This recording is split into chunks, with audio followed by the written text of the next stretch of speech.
Welcome to Newsroom, brought to you by Insurance Brokers Alliance.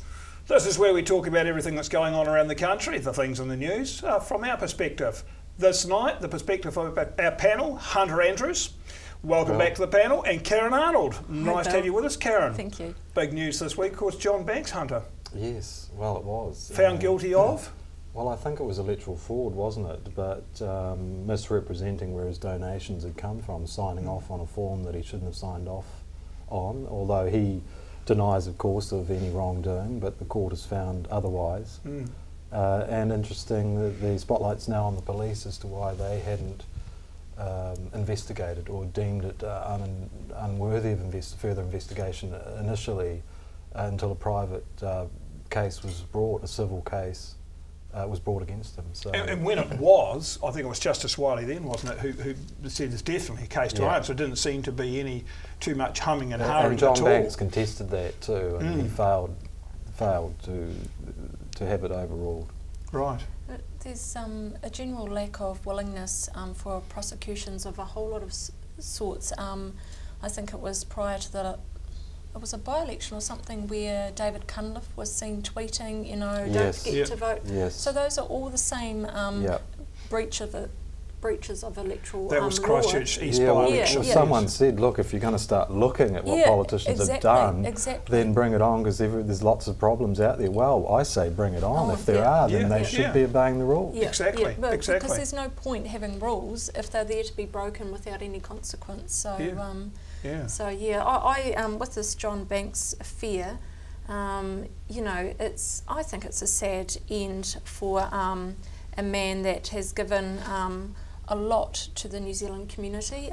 He's you know, polarises people. Like him, love him or hate him. Really. But he has given a lot of himself, and you know, at the end of the day, it was a technical law that he is being found guilty of breaching. People say there is no victim in all this at all. No one's lost anything, and we're quite unsure about what the motive was for him to sign off on the donations form. Kim.com, I think he didn't want people to know that he was taking money. Well, that's true, but he was already elected once those forms had to be, or the declaration made, and we'd already found out that he had been to .com's mansion, so he'll be ruining the fact that he tried to keep something. I mean, if Kim.com hadn't, and this was back in when he was in mayoral. It was to do with the mayoralty race. It was a mayoralty race, yes. It wasn't to do with Parliament. But if he had known then that .com was going to end up in the slammer with an uncomfortable mattress, you know, this wouldn't have happened. But they knew the charges had been laid against Kim.com. That's why he'd come to New Zealand. But it was the mattress. The mattress was uncomfortable, and he phoned John to get his comfy bed while he was locked up for a bit, and John wouldn't do him any favours, and that's all it took. So, you know, it was, Or if Kim.com's to be believed, he said to John Banks, said to him, look, if you really want me to help you, you give me two separate $25,000 cheques, rather than $50,000, where I'll have to declare that it was in fact you that gave the text. Look, anything to do with Kim.com is murky in my opinion. There's no good surrounds that man anywhere which way you look. Wasn't that crazy, that candidate selection process that the internet party went through? It was like American Idol. Is that right? Yeah. A live streaming. In a studio, studio lighting, cameras. About 10 people there watching. It's Well, that's interesting. That was a new take, wasn't it, really? Wow, I've never seen a candidate selection process like that. But at the end of the day, with John Banks, you know, he broke the law, and it was a substantial amount of money. And I took the time to read through the comments that were made at the end of one of the Herald articles, and I couldn't believe the lack of support he had from the general public. I couldn't believe some of the remarks were vitriolic. Oh, but you get that on, you get trolls on comments like that, you know, making comments like that. That's what people do. They just sit there and if they haven't got something nice to say, they don't say it. That's the nature of comments on Having said that, though, on a lot of other articles in there, I've found fairly balanced opinion, you know, and some of the you know, there'll be some one way and some the other, and then others will tear down what has been said. But I just couldn't believe the number. I think he must have upset a few people. You know, I think he has. He is a man who has an opinion, and his opinion is right. And some people call that arrogance. And I think that is the reason, perhaps, why you're getting this reaction now. I was really interested to read that he's a firm believer in the fact that the Earth was created in 6 days. John Banks? What, by himself? Well, possibly, but you know, that's an interesting view, given all the scientific evidence. I've never actually heard that of him. But what concerned me actually at the end of the day, one of the things that concerned me was John Key came out and said he may yet appeal. He said, I found him to be an honest man, immediately linking an appeal with his opinion of the man in the face of what Justice Wiley had just found. I didn't think that was at all appropriate for a Prime Minister. I think he probably instantly regretted saying it, because it immediately made the whole situation murky, didn't it? Well, and if he decided to hang on right up to the end of Parliament, it was just going to look messier and messier. It was like a gaping wound on the right-hand side of the political spectrum that the opposition would be continually shelling. I think, though, what you have to consider is that, and I've sat through a lot of court cases, and people lie. They've been accused of a crime, they tell lies and stuff. You're always reminded, the jury's always reminded, just because someone tells a fib or lies about something doesn't make you guilty. And so he's been found guilty. The commentators, before the Justice delivered the decision, were saying it has to be beyond reasonable doubt. And that was the finding. But it is possible that John Banks, when he signed that declaration, did it in all honesty, and he hasn't been believed. But it doesn't mean, you know, that he deliberately did it. I think his downfall was that there was this middleman taking the donations and banking them, but also that he didn't declare, which he wasn't taken to court over, that donation by Sky City of 15,000 that he hadn't. And Sky City said we were quite open about it. We'd given to all the other candidates as well, but he wanted to keep that on the quiet. But this opens up, you know, with the Labour Party. We've got some secret donations still that haven't been They've declared. been repaid though. Doesn't matter. I mean, yeah, I know, but that clears him in a way. He can say, well, they gave the money on the understanding their names wouldn't have been released. I will not release them, I've returned the money. So says he. But what if it was Kim.com that gave the money? We don't know. Well, maybe there's room for amendments to the legislation. You said Kim.com's a sleazy character, Karen. So what's I don't think I said sleazy. Oh, no, hang on. I think the lawyers are... We remove that. No, what did you say before? But what were his actual offences in Germany? Oh, they're not just Germany. They're all over the place. He's been... when's he been in prison? Oh, I can't remember. Oh, yeah, he has. He has been in prison. I don't think it was Germany. No, it's in Asian countries. Yeah. Okay. But it's an interesting case, that mega upload in itself. You know, I mean, there are so many now, Google Cloud and things like that, where things are stored out there in cyber, the cyber world, that won't be completely legitimate. You know, there is traffic on telecom lines now. There are probably people discussing drug deals on telecom lines now. So who's responsible? Telecom or the people on the phone? That's not what mega upload was about. It was about they were storing data. No, it was about file sharing. Yeah. So that once you put your illegal content up there, other people had a way of accessing it and downloading it. When I store my business accounts in the cloud, they're mine, and I'm not sharing that information with anyone. So it wasn't the fact that it was being stored in a cloud, it's the fact that I would say good luck to them. Yeah. Good luck to them trying to get a conviction. Oh, have you seen the court decisions from the US against... Oh, well, that's a huge lobby group. I mean, the music industry and the filmmakers are a hugely powerful lobby group. The courts have made some really telling decisions in the past couple of months, and you can read them. They're pages long, and they set out the case that they have against Kim.com and his mates. They've got all these Skype conversations that they've recorded where they're saying, we are pirates. They're acknowledging it. They've got a lot of good stuff. So Yeah. I That'll mean, be interesting. Precedent setting.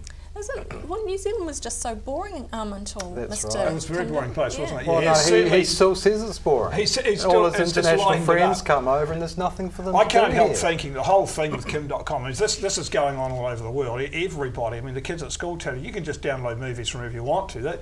They know where it is, of course. Any young person will tell you that. But he was the accessible one.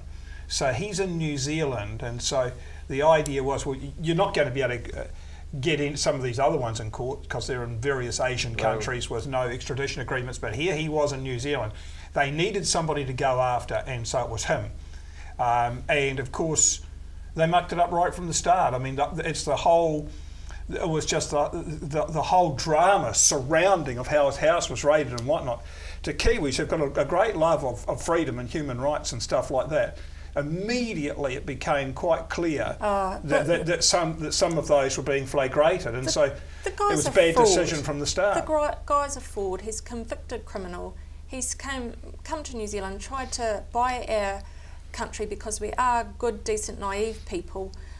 He's taking us for a ride, and he's to be feared. And the sooner he's out of our country and we can go back to being just semi-decent people and not excited by the dollar. I mean, why aren't we talking about the Mana Internet Party? That's far more interesting. Because, and I like it, when you've got Internet Mana Party, it's imp. And if they were to go with the Greens, then you've got the gimps. And if they were to go with Labour, you've got the limps. Labour, Internet, You've Mana... clearly done some thinking about this, Karen. No, I've seen it online. Oh, okay, right, yeah. Oh, I can't claim that. Not going to attribute it to yourself. I'm not going to claim that wonderful one as my own. But that's far murkier. Lila Hare and co, you know, they're talking the Mana Party and Hone taking millions potentially of dollars off Kim.com. So, you know, I think but really... the big question is, of course, no matter how much money Kim.com gives Hone, does that mean Hone is beholden to him, or Hone will feel beholden to him? Well, the agreement only lasts 6 weeks after the election. No, I think... I don't think you're not Hone. If I was thinking, I'd say that Kim.com will again lose out to Hone. I've absolutely no doubt. Hone's no fool. Well, he's got to win a seat. That's true, yeah. The majority wasn't huge. Was it 2,000 or something? 2,500. So who's standing against him this time? I'm trying to think. I think I they've just named the candidate. But they will. I would say we've sidetracked onto that. That's what we don't actually know. But it's a very interesting discussion. There will be a lot of money going into that seat. And I mean, as we said on last newsroom, I think actually that of course Lila Hare is a very credible candidate. There's no question about it. Well, yeah, but she's just lost a bit of credibility by fronting up to this party where, you know, they don't really even have a philosophy, the Internet Party, and maybe they'll have one after Lila's involvement in it. I've absolutely no doubt that's one of the reasons he got her involved. She is the kind of person who makes policy, and if she's got anything to do with it, we'll be controlling the policy as well. So they, you know, they might turn, like we were saying last time, they'll turn into from something that was perhaps a bit of a joke into now a credible force. Oh, no, it is a joke. And if you're having your candidate selection based on choosing people when you haven't even got any policies, they don't even know what they're going to be representing. The kind of people who are going to vote for that, for the party, were they watching that? Are they going to recall that when they go to tick the box in the booth? I don't think. The sort of person, they won't even be aware of what's going on. I don't think the type of people that might support that party will even be out voting. Can't imagine it. I think with Lila Hare there, she was a very popular politician, and she put a lot of very important legislation through Parliament, and I actually think that she's got a following, and it doesn't matter who she's actually standing for. People trust her rather than the party. Well, she's a unionist, so she's only going to take left votes. Or maybe those that haven't voted.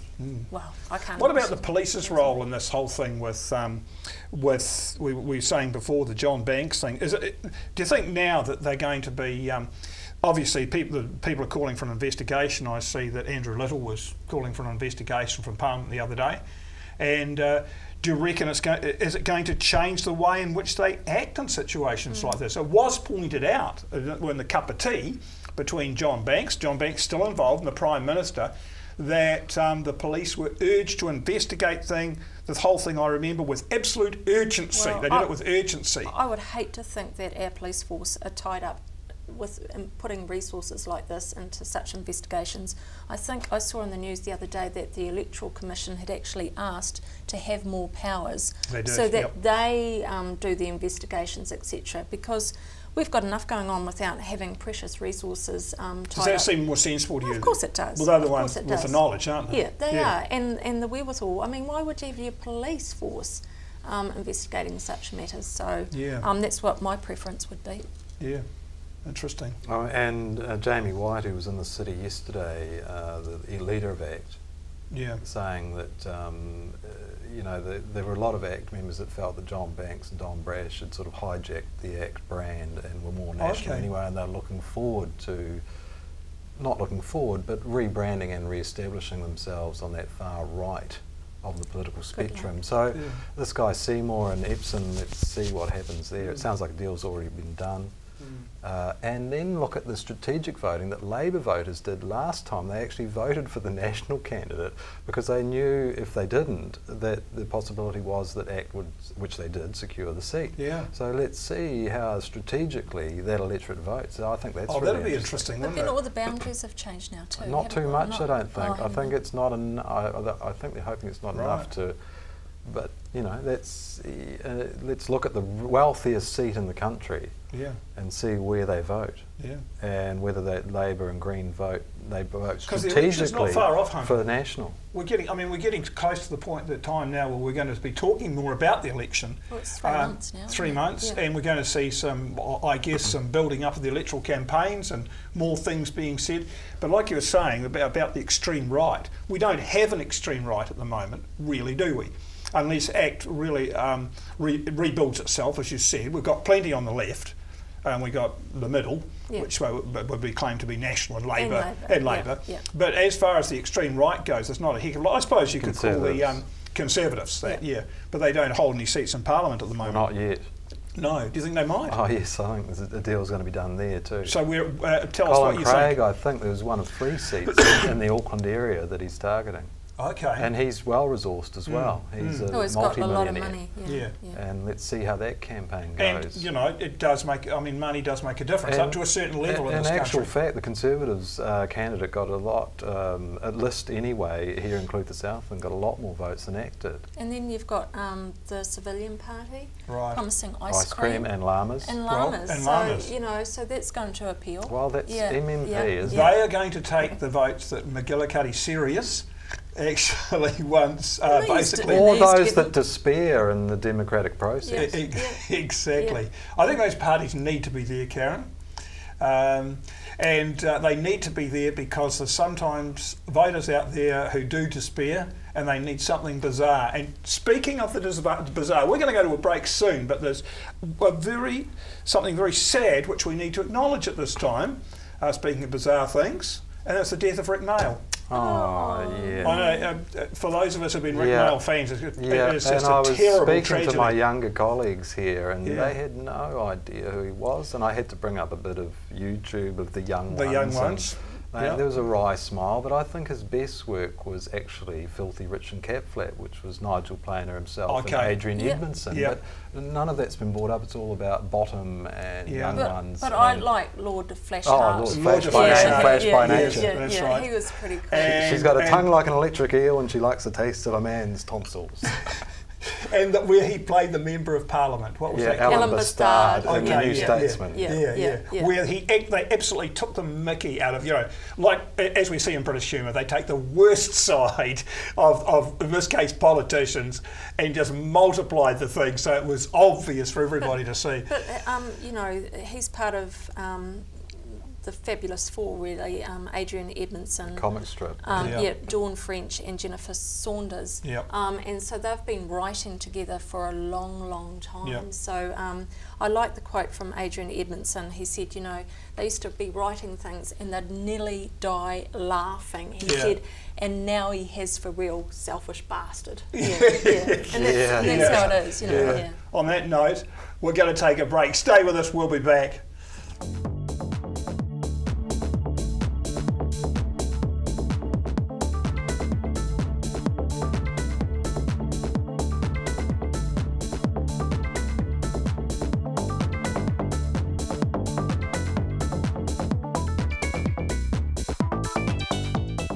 Welcome back to Newsroom.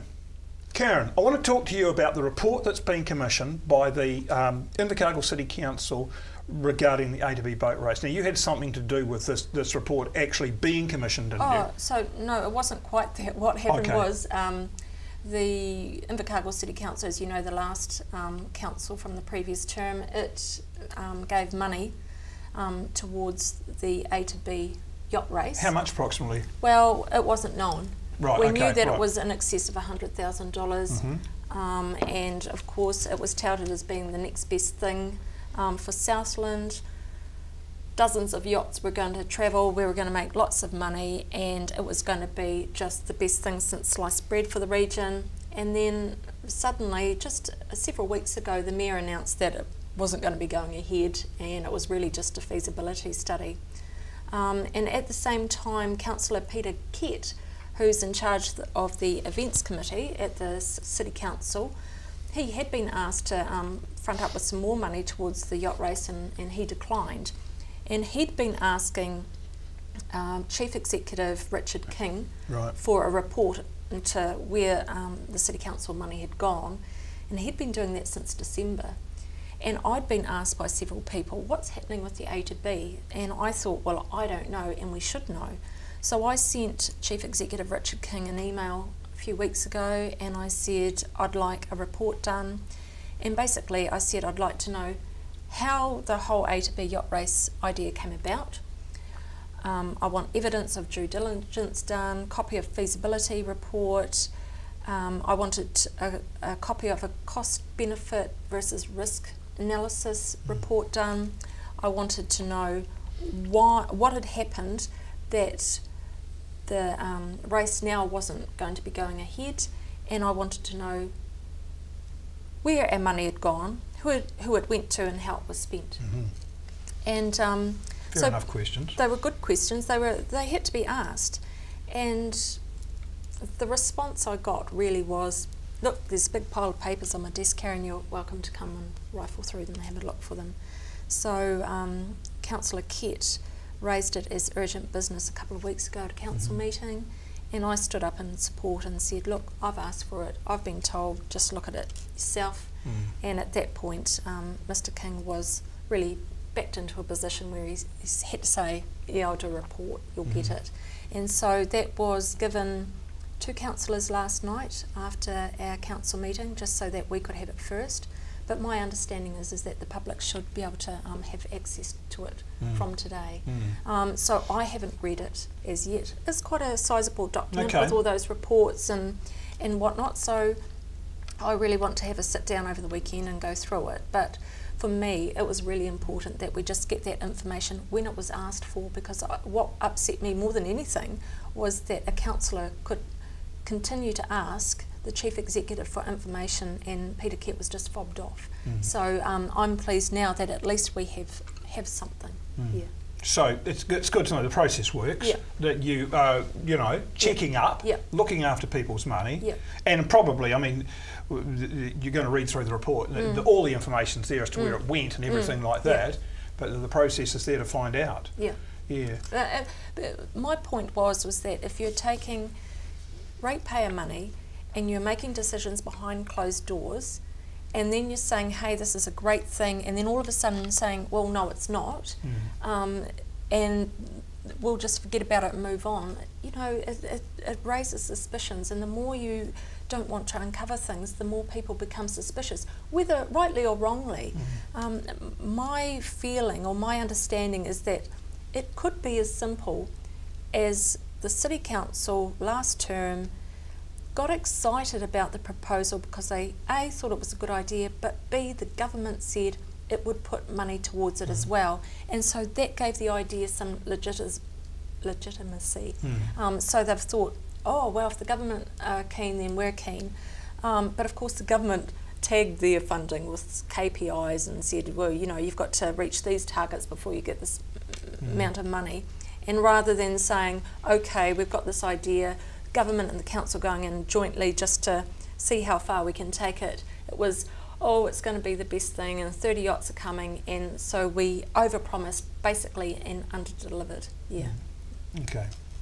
If this yacht race could be shown to be, viable and workable, would you support it? It won't ever be shown to be that. And I think that when we read through this report, I think that's what the outcome's going to be, and that's why it's not going ahead.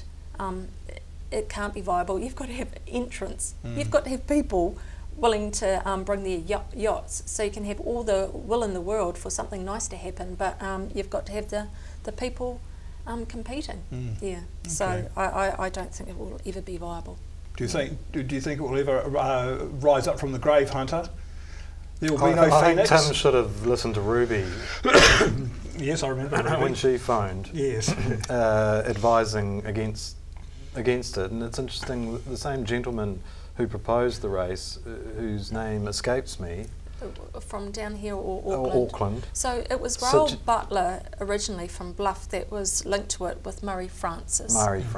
Yeah. And he also proposed to turn the Ocean Beach freezing works into a movie studio. Oh, right. So I guess we're sort of fortunate that the councillors at the time didn't feel that was a goer as well. Yeah. Yes, it's... and Tim Shadbolt did say that you win some, you lose some. Yeah. And if you can say to the people, okay, here's the information we had, the government was keen, so it was based on these factors that we thought we'd take a punt, and it was calculated and we had this information, but when you don't give out any information, it makes as though you all sat around and thought, oh, that sounds like a good idea. So you're not against taking the occasional punt? It's got to be an informed punt. You don't. A lot of people that bet at the races don't just go along and usually, I probably would choose a horse and then put your money on the start. Yeah, exactly. But invest in the horse. You read through the form and stuff like that. Yeah, that wasn't a good example, was it? I couldn't say I've never really done that, but I have watched a few horse races and thought, I wonder which one will come first, but I've never put money on it, I must say. Moving on to a totally different topic, there's in the news recently we've seen that the government has decided to reject the advice of the Medical Association and throw out a big piece of research on obesity in New Zealand, which the Medical Association has been pretty concerned about, and such that they have made recommendations about various things that should happen in New Zealand regarding obesity, particularly seeing that they have said that 1 in 3 children are regarded as obese now, and it's something which needs urgent attention. But the government has decided, well, we don't really need to pursue any of their recommendations, one of which of course would be probably one of the most controversial ones, a tax on sugar-filled drinks, etc., removing advertising from children's programs, which is luring kids to I suppose get their parents to buy them things which are not good for them, and so the list goes on. The government has spent quite a lot of money on this already. Should the government be taking more notice of institutions such as the Medical Association, which really is a very large group of all of New Zealand's doctors? Are politicians just getting a bit too clever here? No, we don't want a nanny state. If you want a nanny state, vote Labour. They'll do all that. We've got a nanny state already, though. No, it's not as nanny as it could be. No, freedom of choice. If I want to, I don't buy fizzy drinks. But no, it's about education. It'll be a generational thing, I'm sure of it. Our children will be taught now, and no. The laws have been introduced in countries overseas, and they have seen an improvement in children's health because of it. So do we let out, I mean, just the fact that we don't want a nanny state, which is, a philosophical point of view. Would you say the same thing about cigarettes? I mean, the government has consciously been lifting the price of cigarettes so they become unaffordable, and consequently less and less people are smoking. And I hear what you're saying, but some people do need to be told. But that's not telling. I mean, what if you've been brought up on a fizzy drink, that you're used to that sugar intake? What if you put a tax on it, and instead of not buying it, your parents then don't buy something critical like milk? because I think it's true, isn't it? It's cheaper to buy fizzy than it is Absolutely. milk. It is. Or It's even half the price. bottled Pretty water. shocking, really. Bottled water. So what if it was that, oh well, here's our fizzy drink laden with sugar, it's more expensive, so something else has to go. I mean, I don't. We do have a lot of restrictions, of course, don't we, on various things, like we're not allowed to speed on the road. I found today that 62 kilometres per hour was too fast, and I But we have deserve rules, that. but it doesn't stop people from breaking them, does it? So No, but less do. Yeah, less do, I think. And as Hunter was saying, well, cigarettes, but children, I mean, it is the case that parents give children money to buy their lunch or whatever it is, and children will, given the opportunity, choose the things they like, which is sweet one food. of my colleagues here at work was saying that she was at the rugby game with her 3-year-old son, and there was a mum out there giving away fizzy bottles to all the kids, and came up to this young child and said, "Do you want one?" And mum said, no, he's only drinking water. And she said, "Oh, you're not one of those mums, are you?" I see. And she's every right to be like that, the age of 3. Yes. but you can have wee treats when you. Well, at any and time. he does. Yeah, At her I was brought up many decades ago when fizz was something you had at birthday birthday parties. parties. It was, yeah. But what was the reason for that? Well, it was not as freely available and certainly not as cheap. It was very expensive. Yeah, it was actually expensive, and But that wasn't to stop us from becoming obese. No, it though, wasn't. Was it? It just but wasn't. it didn't factor into your daily Yeah. intake of No, it didn't. nutrients. No, you your didn't go, parents well, would I'll have not a can of Coke with lunch because it's only 90 cents a can, or Yeah. less than 90 cents if you buy them in 30 packs at the supermarket. I mean, the fact of the matter is that if this trend continues, that they're saying now in the United States of America, the number one threat to the economy is type 2 diabetes. It's undeniable. Yeah, Undeniable. and so we're dealing with a problem here. It's the It's the largest health of the health crisis. population. And when we can see, you say, well, free choice, is it free choice? When companies with plenty of ability to do so pay for prime time advertising to lure kids to buy their stuff or get their parents to buy this, is that a free choice? When they're hit with that stuff, And that's when my you've got question. corn derivative sugars that are a lot cheaper than actual sugar, the companies have just lowered the fat content of food and added the sugar. It's very interesting. I was reading an article in the British newspaper. The name's gone completely out of my head. Guardian? Yeah, something like that. Yeah, one of those. Anyway, where basically Daily by Mail. Jenny Hope. Daily Mail. Yeah, that's right. Some. They are now. Doctors in Britain are now backing up the fact that our advice to eat low fat the whole time That's wrong. has been completely wrong. Yeah. Yeah, you need You good know, animal But fat. there was good science in the 70s that, in fact, one book called White Death or something, it clearly indicated that sugar was the problem. Exactly. But the food lobbyists lobbied, and so we got products that were 99% fat-free. What on earth does that mean? Ansel Keys was the man who started. He was a biochemist in the United States of America. His book was it? Yeah, well, he was actually known as the father of the lipid hypothesis, and he had data from 22 countries where and some of the countries had high fat intake, and they had high instance of heart disease. Other countries had high fat intake and low instance of heart disease, so he took whole countries out of the data. Then he had other countries with high instance of heart disease and a low fat intake, so he took them out as well. And he left in only the ones where there was high fat intake, a high fat diet, and high heart disease. And he was believed. And then I think Senator McGovern in the United States had a committee where they were trying to propose the food pyramid for the United States, and he rejected the advice of scientists who said what you said, Hunter. It's not about fats; it's about sugar. He sent them away until one came along who said it's about fat, because that's what he, as a politician, believed. And so we've had this pseudoscience, for all these years, which has said this and not really facing up to the truth. I just think they say, I don't know who they are, everyone who thinks they know, is everything in moderation, a balanced diet, exercise, yes, you can have treats, and I don't know, maybe they should put fizzy drinks or something at the top of they've got to climb up or something, do some exercise to get them, who knows. But that's not a bad idea. But it's just got to be about education, and education starts in the schools, in the you know, the kindergartens, etc., etc. Yeah. In the home. Well, no, that will come if in the home. That's assuming that the parents are educated themselves. So it's going to be a generational thing. That's what I think. You know, I really do. Yes, well. So how do you get to the parents? Well, they have to wait Well, that's interesting how you say schools, because the first thing, one of the very first things the National Party did when they gained office was abolish the tuck shop rules for school tuck shops. But healthy the school, food. Yes, but then the schools could have said, well, you may have abolished it, but we're keeping to the healthy food. Yeah, a lot didn't though. And well, I've that's a spoken reflection to on the Nats school. who have said that was a mistake. Well, that was a mistake. But is that the mistake of the government, or is that the mistake of the schools that decided?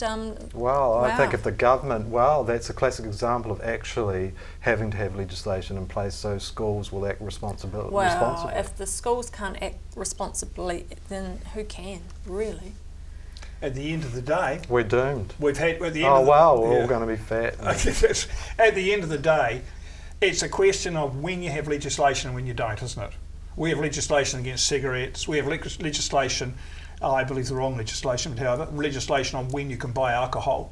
We have legislation now. We just outlawed legal highs because they're not good for you. And there's any one of a number of other things. There's certain drugs you can't buy across the counter. No, but it's not just because it's not good for the individual. It's because it's not only bad for the individual, but potentially it's harmful while you're consuming them to other people. So if you're taking legal highs and you go off your rocker, it's possible that you could crash your car into someone or kill them or go mental. And cigarettes, there's passive smoking, there's all that sort of stuff. So there's immediate harm to other people that can come from consuming these products. There's no immediate harm going to come to anyone, surely, by consuming a can of fizzy drink. Misdirected taxes when they end up in hospital type 2 diabetes. But that was my point, though. I'm just saying what the difference is between having a fizzy drink and having too much alcohol or in the American system, substance. We wouldn't be paying taxes for their health care, as you don't get it if you haven't got a health care. Obamacare. Yeah, Obamacare you would now, yeah. Well, I think that's right. That point about the driving drunk and the smoking and the passive smoking and things, those are the things that do get attention, but the sleeping giant, excuse the pun, is obesity and the intake of sugar, and and there are very few health professionals that won't say that it's the biggest problem that we are going to confront in the next 20 years. But what it is that it's intaking too many calories, more calories than what you're burning. Yep. So it's not exactly the intake, it's that you're not actually doing enough to burn it off. People obviously aren't. So and that point has been raised by a few people too. Our whole mode of living has been changed. Yeah. I mean, when I went to school, here we go. When I went to school, I mean, there was 700 bicycles in a school of 1,200 kids. Now, in a school of 1,200 kids, you'd be lucky on a winter day if there were 7 bicycles. So there's got to be a story there. Although a number of kids do walk, but loads of them ride. A totally different ethos. Well, but the then first a lot of kids generation. still play This sport. is the children of our generation, the first generation, and many that won't outlive life. They predict life expectancy won't be as long as the previous. Yeah. Is that right? Yeah. No, I didn't know that. That's very, very interesting. Yep. Yeah. That's worrying. That is very worrying. And so the big question is: do you legislate, or do you just have a laissez-faire attitude? Of course. Leaving it up to people to make the right choice is often not the best thing because they don't. But why do you want to live longer? What's the point of living longer? You know. Well, I think the world in 50 years will be really interesting, and I want to see it. Oh, do you? But that's the point. I mean, what's the some check people, his lunch to see what was he having for tea just there before. Yeah. Oh yeah. Minestrone soup. You're fine. You're absolutely fine. But no, I do have 5 cups of coffee a day, and I have a sugar or 2 in each. So that's the equivalent of a can of Coke a day. Yep. I'm not saying that I'm, living the pure and virtuous life as far as intake of food goes. Now that I think the big thing, and I do agree with you to some extent, Karen, the actual knowledge of what is causing the problem will make a difference. At the moment, we've got low fat thrown at us, but it's all been high carb. As the understanding is spread that it's actually that this stuff is dangerous, carbohydrates in general. Some carbohydrates have actually got a higher glycemic index than pure sugar. Then there should be some changes. We hope there will. The question is, will there be enough? And there will be some people, of course, who will be saying the advice the Medical Association should be followed with regard to taxes and stuff like that. I think there'll be a strong lobby for it. I think it has to be removed completely from inter-party political and become a serious issue that we get the best minds in the country working Exactly. Otherwise, it's going to be incredibly costly. No matter whether you're left or right. Yep. Diabetes doesn't care. No, absolutely. On that rather macabre note, we are going to go to a break. Stay with us. We're going to have topics of interest when we come back, plus a few other things. See you shortly.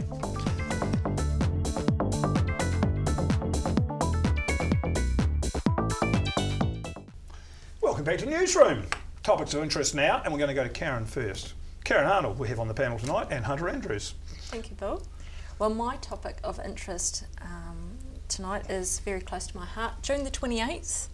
You marked it in your diary. I think you guys might be coming, are you? Rocking with the Stars at Stadium Southland. Are you in it? I'm in it. All right. Cool. Yeah. So what are you doing? I'm rocking. You're rocking, oh, right. Yeah. So for the past, Are you the star? I'm one of them.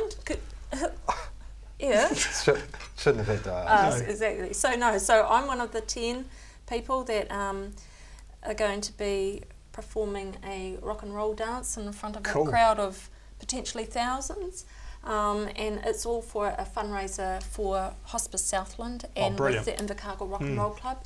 And so I'm into my 6th week, I think. How's it going? It's going really well. It's really fun. Right. But wow, you feel your age, middle-aged, and all of a sudden you're doing things like, you know, feet up in the air and upside down, and you know, up high down. So low. you have been inveigled into this. So you're not actually a rock and roll. The rock and roll club's got you in to do this. So what happens is basically Hospice Southland approached basically 10 people and said, would you represent us in the fundraiser? Right. And then we were paired up with dancers from Rock and Roll Club. Okay. So they do all the organising. We had 3 lessons together, and then we've been sent off to practice. Yeah, devise our own routine, learn how to really dance, practice throws and things like that. So for the night, it's going to be a real thing. So I hope people that what a great cause. It's a great cause. Tremendous it's a great cause. cause. Yeah. So I think all the corporate tables have been sold now, but there's general admission, $25 a ticket. Should be a great night's entertainment. And there were tables sold as well. There were 50. Yeah, 50. They're all gone. They've all been sold. Right. But yeah, you what? I missed out. Oh, gosh. Did you? Never mind. So so that's my thing at the moment. Body's aching a wee bit, but it's fun. Getting fit in the middle of winter. It's really, really good. So how often a week? Sorry. Oh, that's the secret. Right. Yeah, I can't tell you what song I'm dancing to. Who are you doing? I've heard Tim Shedbolt's pulled out. Well, he's going to China. That's another story, though, isn't it? Yeah. So, but yeah. So if people do want to support hospice and it should be a good night. It will be a great night. You don't have to be perfect, and if you're not, we can laugh at you. You can laugh at me. I don't mind. Yeah. As long as it's not when I fall. Now you're allowed to tell us who else is. You're one of the 10. Who else is involved that you can remember? Shannon Cooper Garland. Oh, brilliant! Is, and QTV's Julie McEwen. Cool. She's doing it, and Jeremy Winders, the former Southland Stag. Oh, right. Stephen Wilcox. The real estate agent Jeff Mason. Oh, yes. Melanie Bradley, she's a performer. I think she's practicing for Mamma Mia at the moment. Simon from More FM. Cool. Is another. Erin Cruglington, she's the Masters World Cycling champion. She's doing it. Yeah, I know. Yeah. And I feel sorry for my partner. He's got, this. I'm sure she'll be wonderful. Yeah. Look, she's got the new haircut. I know, that's to make me lighter. Yeah, that's right, you're lighter. Okay, yeah. But I think I've got everyone there. Gary Tong. Right. Southland District Council Mayor Gary Tong. We're sorry if we leave anybody out. It's not intentional. No, it's not. No, because I forgot to count on my fingers. Did you? Yeah. You have got 10 of them there. So yeah, but I forgot to start. Oh, okay, right. And so what's going to happen? You're going to do your dances individually. Yeah. Yeah, one after the other. And then they're going to, I think, choose a final 4. Yeah. And we'll do a routine again. So, yeah. Notice what she said? A final 4 and we'll do the routine again. I like that. Ooh, Maybe you'll be in the rigged, final is it? 4. And we've got Suzanne Prentice is one of the guest judges. There's 2 rock and roll judges and apparently a mystery celebrity judge from Auckland. Oh, from Auckland. Yeah, from Well, it Auckland. must Oh, be here we serious. go. Must be serious. Yeah. Right. Yeah. So it's going to be a really worthwhile evening. $25 if you haven't got a table or there yet. At the stadium, 28th of June. And all proceeds to the hospice. Tremendous charity. It's actually split between, it's a rock and roll fundraiser as well. So Okay, cool. They've put a lot of effort into Yeah. it. So, yeah. But, Yeah, good luck. excellent. Yeah. How excellent. Well done. Yeah. And we do wish you the best. And we... You'll be there laughing, well, yeah. Yes. A couple of glasses of wine. Yeah. Would help. Oh, you may need them Oh no, too. I'll follow my head then. Oh, it's great. Over to you, Hunter. Well, you know, I was thinking, and I have been thinking about my special topic because it may bore people to death. I'm sure actually, it won't. But I know. in 3 days, on the 14th of June 1984, Mm-hmm. Robert Muldoon stood in the hallway at the Beehive and Yes. announced he may have had a couple of glasses of wine on all accounts, announced that the country would be going to the polls a month later on the 14th of July. Right. And of course what that heralded was enormous. He couldn't produce a budget for that year. We were in such deep trouble financially offshore with enormous amounts of currency leaving the country. And what that heralded really, and it was interesting talking to Jamie White, the ACT leader, about that period and how the neoliberal sort of ideal that took hold, and immediately how there was that crisis with the currency, and Longy and Prebble and Roger Douglas met at the Mangere airport with the media sort of watching, going, well, we've got to devalue, the outflow of our currency is just too huge, and basically went to Muldoon and said, look, we must devalue by 10%. Yes.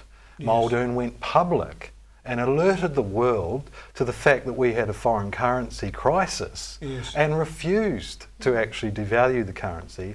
And David Longy had to actually get all his fortitude together and confront Muldoon and say, this is what we're going to do. You are outgoing, I'm incoming, this is what I've decided. Yes. And Muldoon backed down. And then immediately setting upon farmers with the end of supplementary minimum payments. We lost 400 million overnight because of it. It was incredible. The country nearly went broke. We had foreign diplomats overseas using their personal credit cards for expenses, everyday expenses. That's how severe it was. We were very close to going belly up. Yes. For me, that was, well, I can't believe it's 30 years ago, because I do remember it very clearly, which really says how old I am. No, it's 1984, 14th of June. 1984, right. Yeah, I actually thought it was longer than that. And that hope that came with that Labor government, because, the Muldoon era had been very combative, and there were numerous attempts to roll him while he was overseas with Quigley and the people. There were just an amazing man himself, very belligerent, whether you loved him or hated him, and that changed, that heralded. We went from one of the most command economies outside of the communist bloc to open door, absolute deregulation. Yeah. And I did actually ask Jamie White what he thought, whether New Zealanders were tired of that neoliberalism and the selling of assets and all those things. And he actually said yes, that he believed that neoliberal vote was about 10% of the population. Well, they reached 7% once acted, got 9 MPs in Parliament, but he's probably about right there. Yeah. I think that this election coming up is a real... could be full circle. It's going to be interesting. Let's just see whether those 800,000 people that didn't vote last time get out and vote. You're right, it was a very interesting time. It was incredible, and we'd come out of the Think Big scheme, which was Muldoon's plan to make New Zealand energy sufficient. Imagine that. Well, imagine actually, yes, Bill Birch, who was part of that Bolger government that continued the neoliberal policies of that outgoing Labor government. So he basically went full circle. When I look on those men that were part of that national caucus, or that front bench, the ministers, and how they just they must have been frightened of Robert Muldoon. Yeah. And that's what happens when you combine the finance portfolio and the prime ministerialship, and of course Very, head of the Secret very Service scary. in one person. And Yeah. I saw some footage the other day of him saying, no one living knows the New Zealand economy like me. And he was basically him alone manipulating the New Zealand economy and imposing wage and price freezes, which the rest of the world just... I actually thought at the time, my feeling was that he was slightly off his rocker, I've got to say. Well, he was actually diabetic too, Was he? and he was an alcoholic too, Yeah. which is pretty much, I don't think many people would deny that. He did like a whiskey apparently. And there's that great Tom Scott cartoon of the day after he called that snap election of him lying in bed going, Thea, what did I do last night? You know, what did I do? Well, last night was a blank. And I think, who was it who used Marilyn Waring as a reason?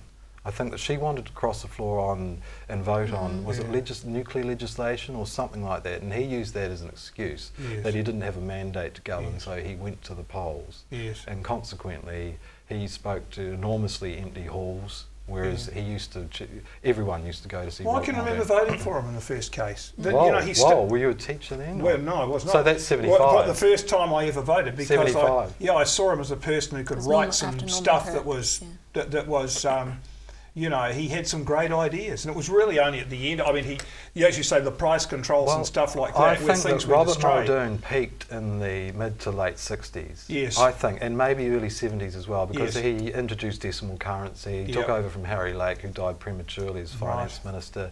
I think every person has their most productive era, and I think he'd passed it by the time he got the Treasury benches, his party did, and then the oil shock of 78. First he got rid of that superannuation scheme that Kirk Rowling government had implemented, which would have made us exceedingly wealthy right now if that had been continued. But Winston Peters is a similar person now, isn't he? Absolutely. It's the same, he's reading from the same playbook. Yeah, and similar types of characters as well. You know, But you know, and all of that and the damage he did, I suppose we recall with some sort of delight some of the things that Muldoon did and said. I mean, he was an absolute character. Yeah, he was. And well, you know, that breaking that Gleneagles agreement by allowing the All Blacks to tour South Africa in '76, I think, which led to boycotts of the Montreal Games, the Summer Games, and that was where John Walker won his gold medal, and they reckon that Keprika, if he'd been there, would have put up other African athletes. You know, there was huge repercussions for this little nation that was obviously punching way above its weight at the time. Yeah, Robert Muldoon. Yeah, what an era, and the end of it, and the subsequent era that we're just, I'm not saying we're coming to the end of it, but that neoliberal period of radical reform, the beating down of the unions, some would say, the beating down of the unions, the removal as a major player on our political scene. You know, let's see where the next, that last 30 years went pretty fast. Let's look at where we are in 30 and what pathway we took with the MMP and all these interesting things that are happening with the Mana Party that MMP's allowed to happen. And you know, that's my top. And of course, you know, the 30th anniversaries, you're going to hear this from me if you have me back on the show. There'll be multiple 30th anniversaries, and we'll have the 30th anniversary of GST. Well, we'll go through the entire lot. Before he starts,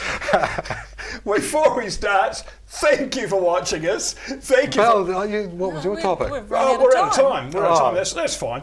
I can wait till next time. Sorry for my rant. That's a good topic. Thanks for watching us. Thank you to the panel tonight, and look out for us in a fortnight's time. We'll see you later.